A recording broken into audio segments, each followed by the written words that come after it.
মুখ তুলে চাইবেন। গিন্নি বললে, হ্যাঁ মা, এর নিয়ম কি? বৃদ্ধা বললে, গরম জিনিস খাবে না বা ছোবে না। প্রথমে পান্তা গোটা কলাই সেদ্ধ দই মুখে দেবে, এরপর পান্তা আর যে কোনো তরকারি খাবে।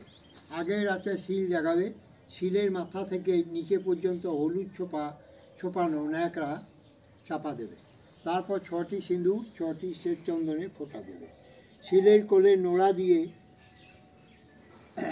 দিয়ে কলা, কুল, শিম, কড়াইশুঁটি এইসব জোড়া জোড়া দেবে। পরদিন ষষ্ঠী পূজার সঙ্গে শিলের গায়ে তেল হলুদ দই দিয়ে পূজা দেবে। এই কথা বলে বৃদ্ধা চলে গেল।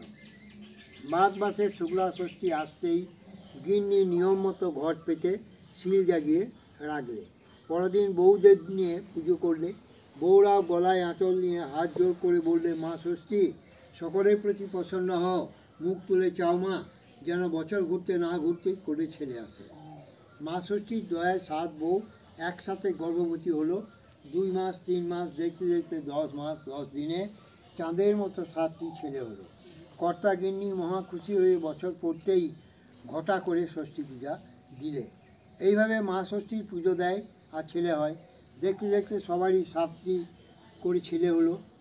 ছেলেরা সব সময় মতো বড় হলো। তাদের আবার সকলের বিয়ে দিলে। ঘর আলো করা ছোটো ছোটো রাঙা বউ এলো। কর্তা গিন্নিও বুড়ো হয়ে উঠল। সংসারের যা কিছু কাজকর্ম সব ছেলে আর বউদের উপর ভার পড়ল। এবার কর্তা গিন্নি নিশ্চিন্ত হয়ে বাঁচল। প্রতি বছরে ঘটা করে মা ষষ্ঠীর পূজা করে এমনিভাবে দিন।